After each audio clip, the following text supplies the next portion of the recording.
Spring in the Park is an Oswald the Lucky Rabbit cartoon from 1934. This is directed by William Nolan. It's written by Nolan and Victor McLeod. And we have a voice cast, including Tex Avery and Walter Lantz. And this one was interesting for about 30 seconds because it went off in a really weird direction that I hadn't expected. But after that point, I didn't really care for it very much at all. Oswald is an officer in a park, and he's talking to this woman and her baby, and clearly he's interested in this woman. And along comes another officer called Pete, and he is very tall. He kind of reminds me of Mortimer Mouse a little bit, but he's very, very tall, definitely overshadows Oswald, and he casts Oswald and the baby aside so that he can flirt with the woman.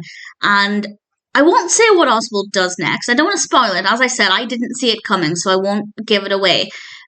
Although it might be in the thumbnail. It won't completely be in the thumbnail.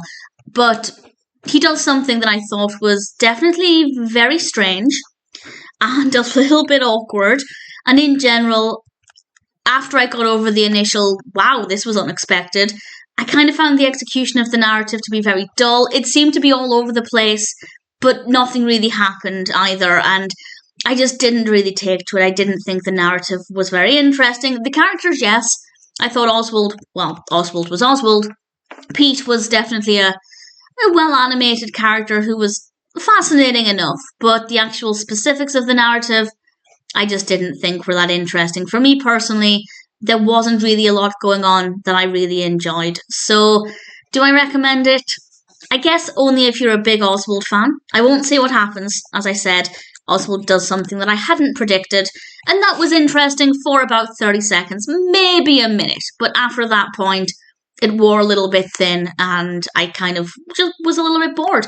The animation quality is fine, no problems there. The music's pretty decent, absolutely fine. It's a little slow to begin with, but other than that, once it gets underway, the pacing is okay. It's simply the specifics that are not that interesting. So for me at least, I thought Spring in the Park was kind of dull. Not the worst, it is watchable, but also not that interesting. If you're an Oswald fan, check it out. Otherwise, I'd say it's probably not worth watching.